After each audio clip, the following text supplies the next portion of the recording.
February 2019, reading the collective energies until the next full moon later this month.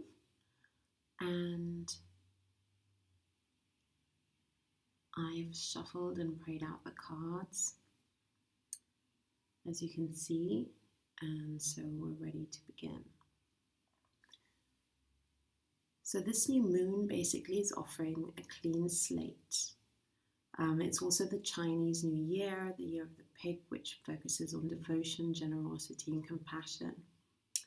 And it's very much infused with a protective, prosperous, positive energy of Jupiter, which really adds a lovely, supportive energy on anything new that you begin. So there's really a sense of having shed with the two eclipses, lunar and solar eclipses of January. A lot of the shadows have been left behind, and this really feels like the real new year, sort of the real new beginning on an energetic level. Looking at these cards particularly. So at the bottom of the deck for the overall energy, we have the Eight of Wands. So this is really about fast forward movement, rapid accelerated movement in the original Rider-Waite deck. And it has a slightly different meaning for me from the Marielle Tarot deck, which I'm using here. And this is really about a message about awakening from a deep sleep, where something about yourself that was previously unknown or forgotten is now coming into your awareness. It's about trust, to keep going. Although you felt things may have felt challenging recently, it's really about knowing, trusting that things will unfold and be revealed in due time. So the wings of the lion represent the open robes of the magician revealing his inner call, which interestingly was at the bottom of the deck in the clarifying cards, along with the Seven of Discs, which we'll go into. So the Eight of Wands here is really describing the magician in the sense of having possessed your own soul, rising like the phoenix of yourself, showing up in your true form as a consequence of the challenges that you've overcome. So it's really about this fresh new start, this fresh energy, where you've overcome these challenges with this new insight and awareness and are now able to move forward quite rapidly in this new start from this new perspective towards your full potential with regards to the highest possible version of yourself. So there's a sense of reaching the end of a cycle, a really challenging cycle, potentially from the past 7 years, if not longer, for some of you. And it's really about taking the time now to just pause and rest and allow yourself to be carried. There's a sort of sense of surrender here, where that knowing that everything is unfolding, and that you don't actually need to make any decisions right at this time. There is very much a sense here of being carried, vulnerability. For me, this card is very much a message about the strength of being vulnerable. And that's really what we need to step into now. Understanding that that isn't a weakness. And there's a sense really of bringing down one's higher self into one's physical experience. It's really a message about achieving one's full potential and merging that sort of wedding of opposites. Again, there's this sense of the masculine and feminine energies coming together following this long period of tests and challenges within oneself. So expanding your consciousness into both and becoming aware of the powerful self that you truly are when you bring all these aspects of yourself together, when you go through this healing. And it's really about just learning to know yourself, both your angels and your demons. And just recognizing that even the most enlightened of us have a shadow.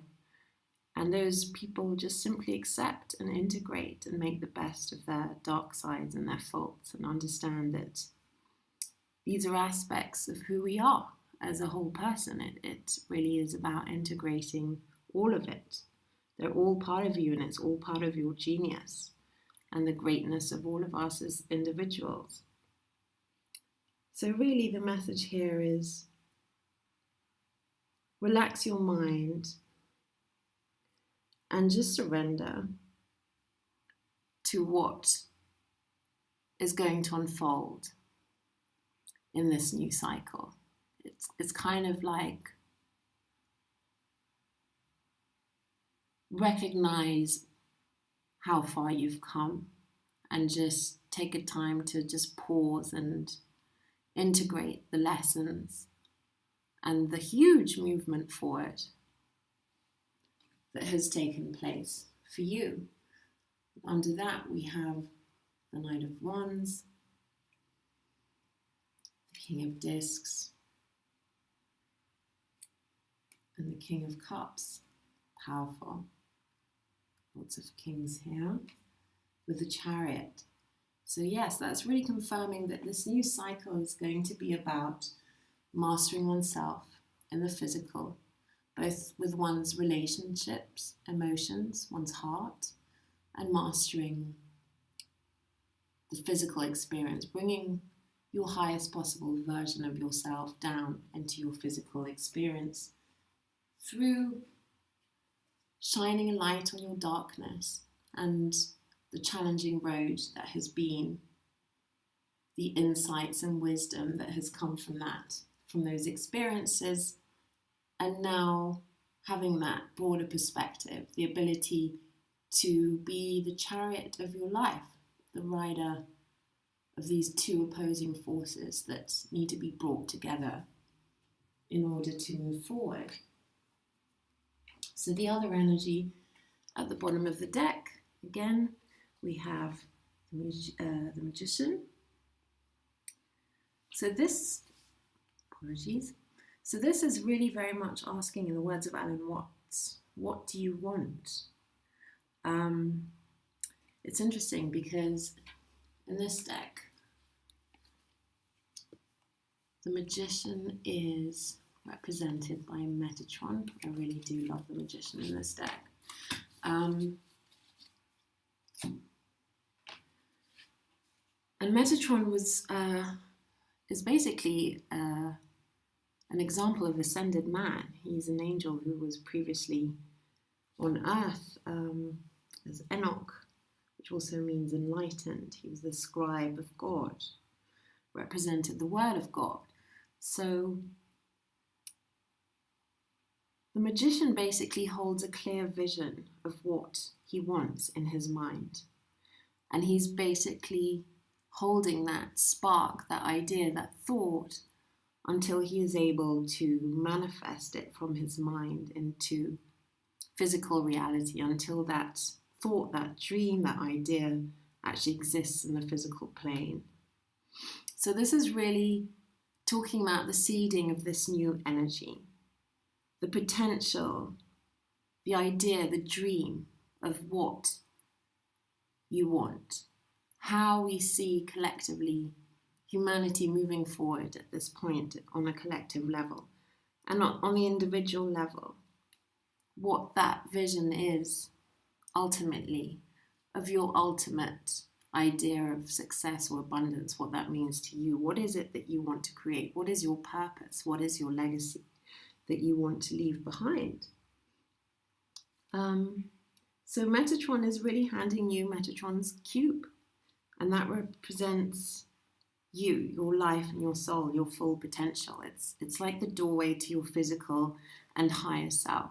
And it's really speaking about the potential of mankind and individual men, and the fact that we don't need to die to experience that higher version of ourselves.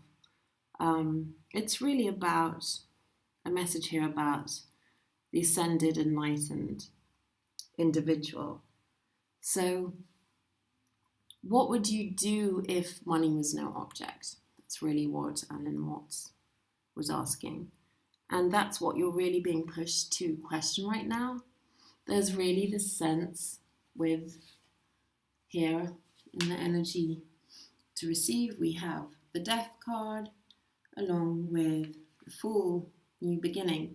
There's really a sense here of a cycle coming to an end, leaving behind this heaviness, these challenges, and an opportunity for this fresh energy, a fresh cycle, a seed of a spark of a new idea that is manifesting, that is being seeded. And so we're really being asked, what do we want that to look like? We can create whatever we visualize, and it's really about gaining that clarity on what we see, that potential new vision, how we would like that to be. And the other clarifier here is the Seven of Discs, which interestingly in this deck is the Thoth Tarot deck. Is really related to failure, which is interesting. So I'm really feeling here that it's about overcoming this old program of fear, that we can't have what we want. Perhaps our hopes have been dashed or unfulfilled in the past. We've all experienced losses and all kinds of challenges. And it's really about now understanding that we can start again, we can start fresh, and perhaps in a different way. Perhaps with the Three of Discs in energy to let go, this is really talking about letting go of a life that we built that was rooted in a faulty foundation. It was rooted in fear instead of love. And the Two of Discs together with the Ace of Wands as clarifiers, it's really for me pointing towards that cycle of, that eternal cycle of change, just understanding that everything is constantly in flux and we really can only surrender ultimately to that change. But moving forward with this new beginning, there's really a sense of, with the Knight of Wands, of a completion of creating things through struggle, creating from the belief that nothing will work out, or rooted in these fears that we have about how we've experienced things in the past. And that's really the energy that is being released right now with the Death card and this new beginning. There's a sort of sense of divine timing here and the need to surrender to that. And also recognizing that the right opportunity appears and it's not always good to just jump in blindly. And it's really a time now I'm feeling that to take a step back and just observe until you have a deeper insight into how you want to rebuild this new beginning and what that vision means to you. So interestingly, with the Nine of Wands, so in the traditional deck, that really is very much about struggle, challenges, having got through, a battlefield. And in the energy to embrace, I feel this is really because it's a nine. A nine is about completion. It's really talking about the final challenge. It's saying, don't give up now. You've really been tested and have built this resilience and this courage and this persistence. And, you know, it's about someone who's perhaps feeling quite weary and worn through the challenges that you've been through recently. And so this is really saying not to give up. You're not quite there yet. And it's like there's one final challenge before we reach our goal, collectively, for humanity even. There's a sense that there's a last test that we have to endure before reaching the finish line. And this is really about this new beginning. How we create the vision that we want to see differently to what we've built before. How can we have a different outcome? What do we do differently to create a different outcome? There's really a sense of the free will in directing your energy in a different way. It's about being who you are. The flame in the hermit's lamp, shining a light on your path, trusting your inner guidance of you as the master of your own path. And it's really about the creative energy and combining that with free will to direct that energy towards whatever you want to manifest. So again, it's asking what do you want? And what happens here with the Queen of Swords is there's really a message of understanding that the challenges that we've had are actually our gifts, and how can we alchemize those and transform and transmute them into lessons, wisdom that we can share with others that have, you know, recognizing that they are part of our strengths in the sense of the wisdom we can now share with others who are going through similar challenges. And that's together with the Ace of Pentacles and the Six of Wands. So there really is this new spark, this new energy, and the victory message here of having overcome these challenges and stepping into a new way of being, a new way of seeing, a new way of experiencing your life. So on a collective level, this is really about the victory in the sense of the lessons we've learned and sharing with others. I'm really feeling it's really about the next generation, learning from our mistakes, passing on that wisdom to the next generation, who frankly are wiser than us at this point, and allowing them to plant this seed of a new vision of humanity and what we want on this earth, what we want to manifest on this earth moving forward. So the message for me really with the Queen of Swords is someone who's built their strength through their wounds. It's an environment of integrity and truth, the Queen of Swords.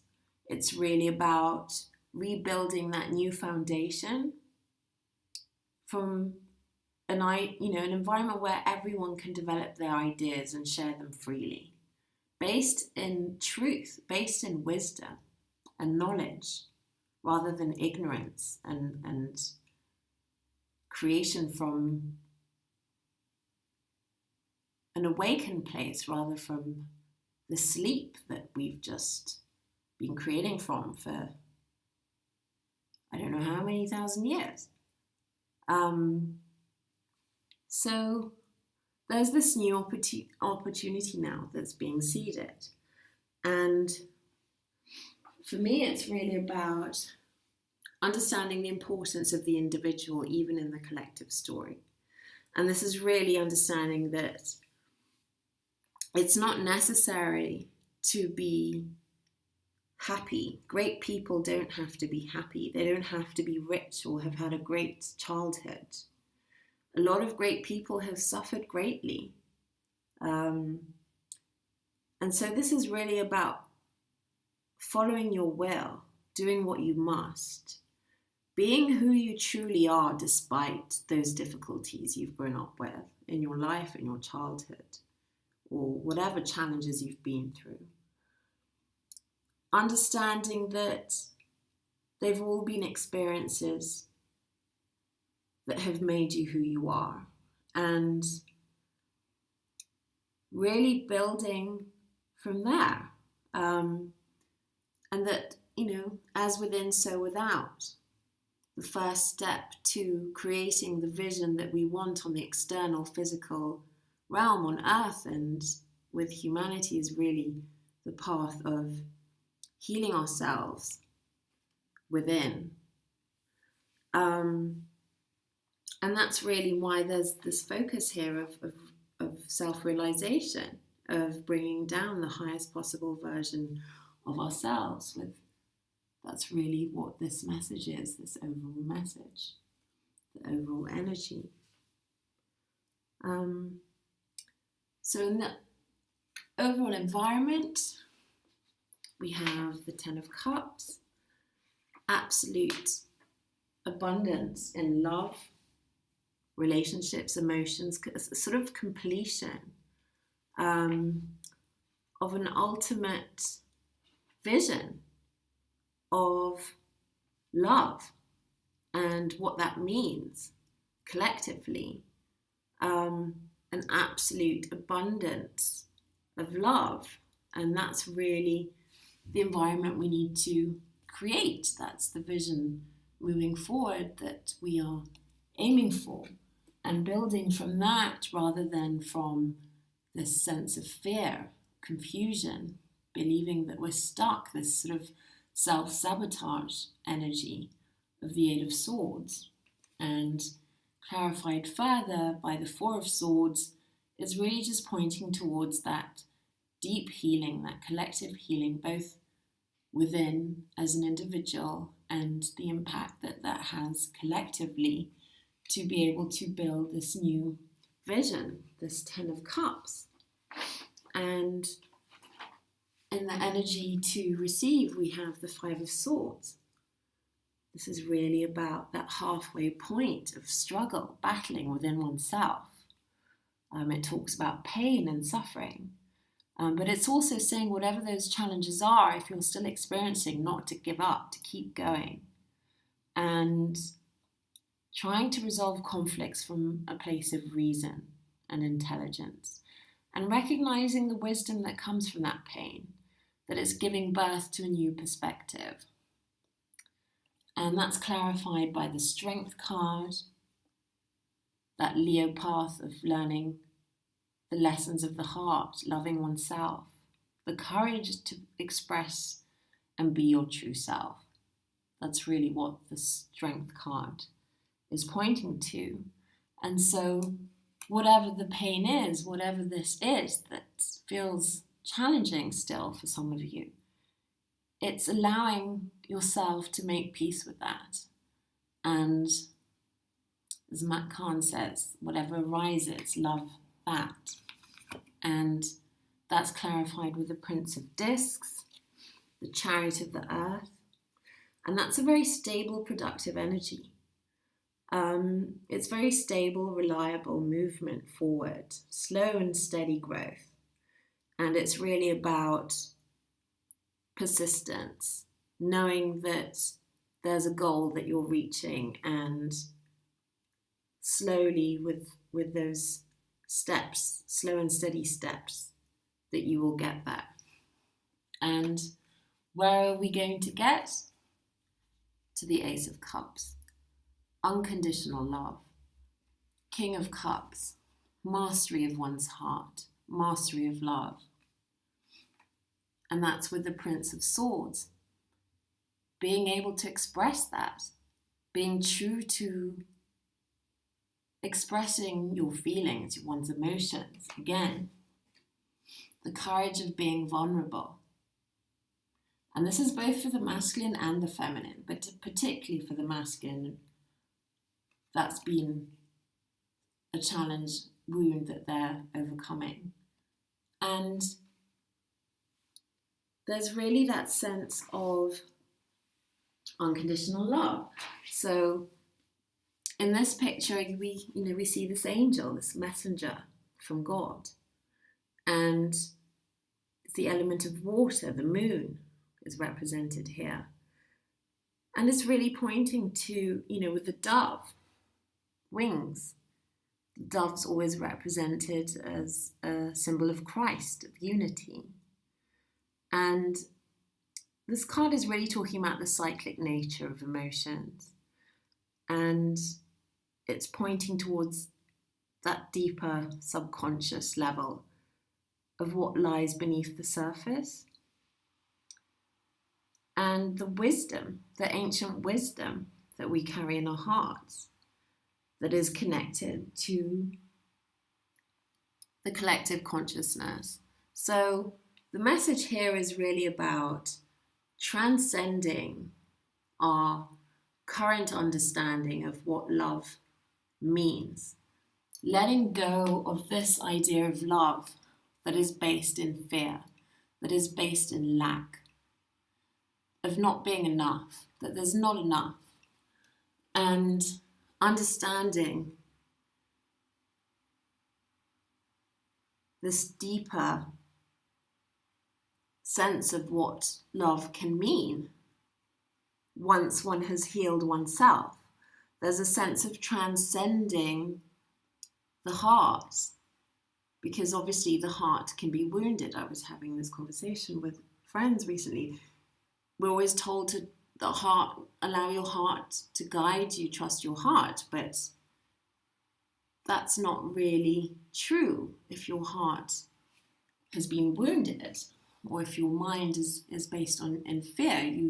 You definitely can't rationalize your feelings either. So there's really a sense of transcending both the mind and the heart here, and understanding that love is something much broader when this energy has been healed. This energy of need, of lack, of being stuck, of confusion, of fear, codependency is coming through as well.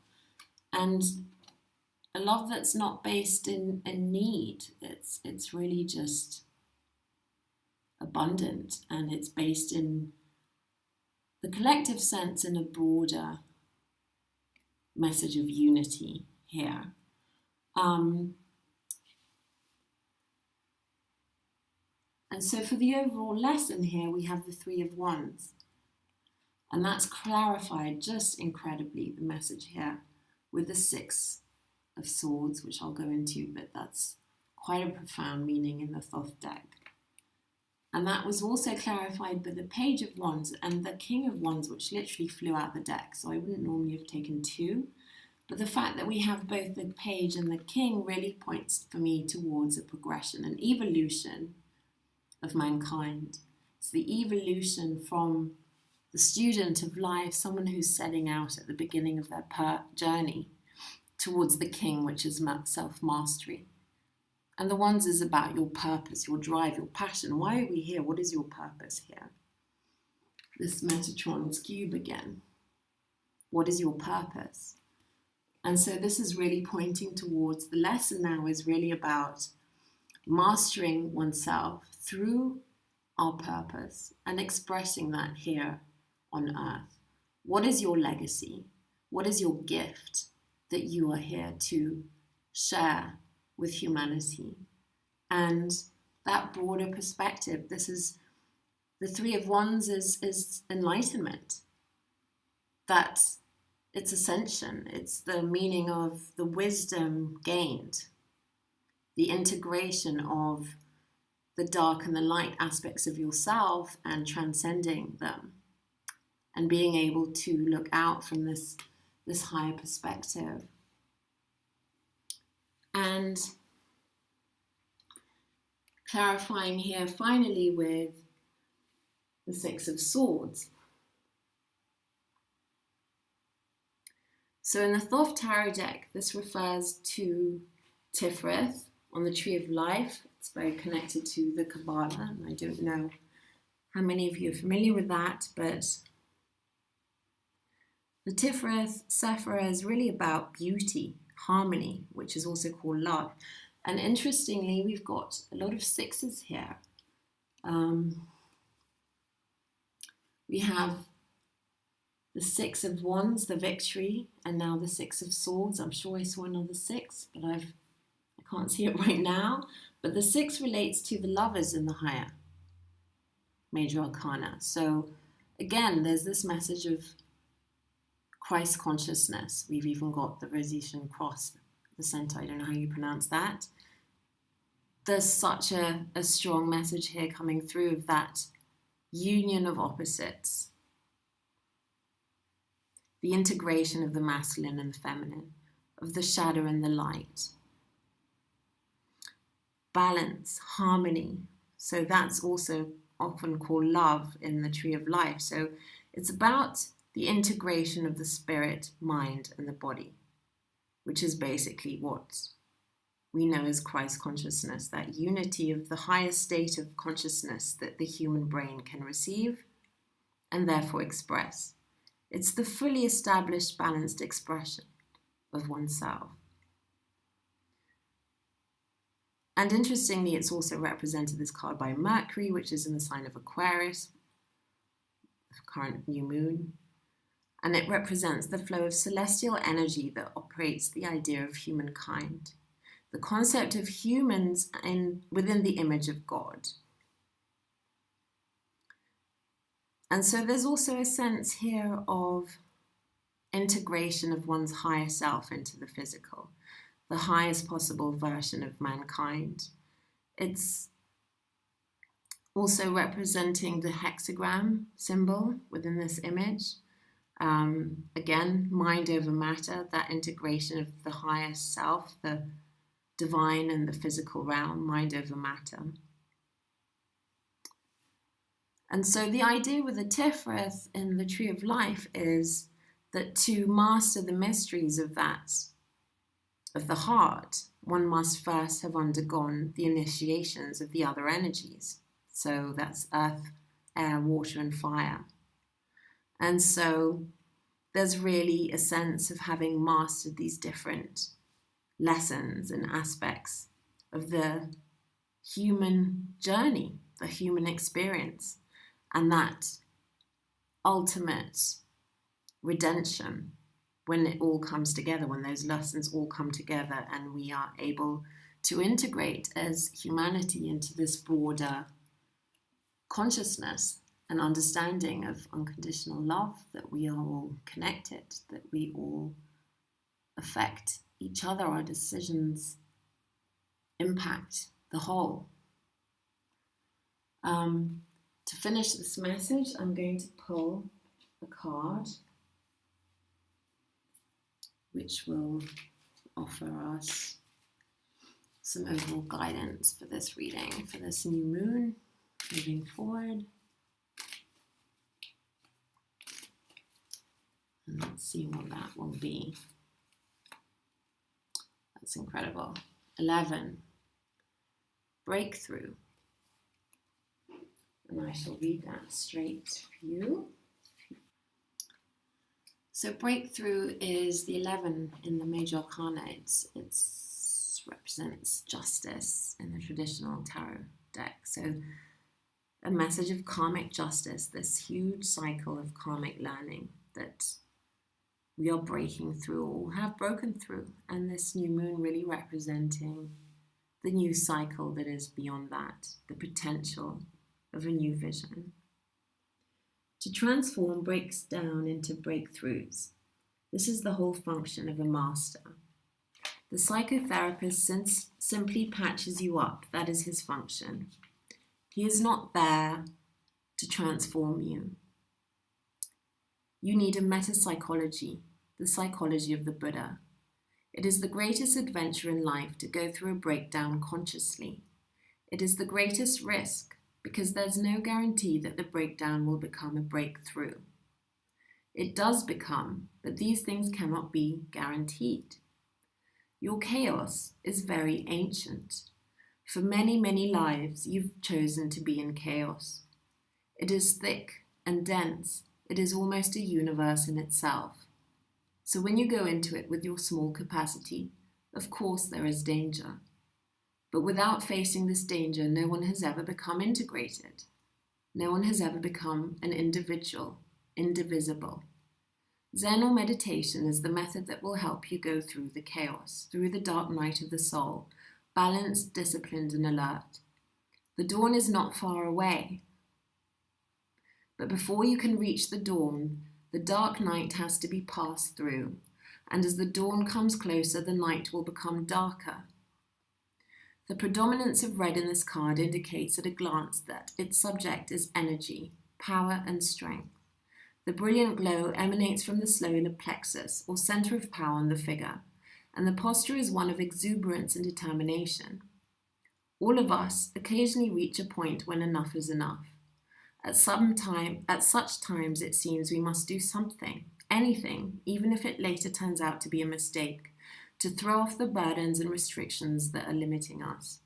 If we don't, they threaten to suffocate and cripple our very life energy. If you are now feeling that enough is enough, allow yourself to take the risk of shattering the old patterns and limitations that have kept your energy from flowing. In doing so, you will be amazed at the vitality and empowerment that this breakthrough can bring to your life. I'm really feeling there's such a strong message here.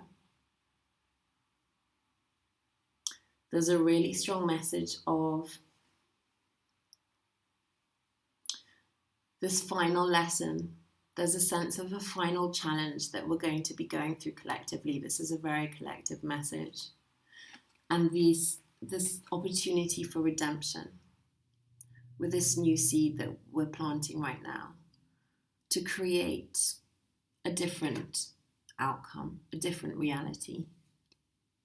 That's the breakthrough that this is pointing to, and that reality that is rooted in love instead of fear, and understanding that we are all connected. So much love to you all. Until the next time.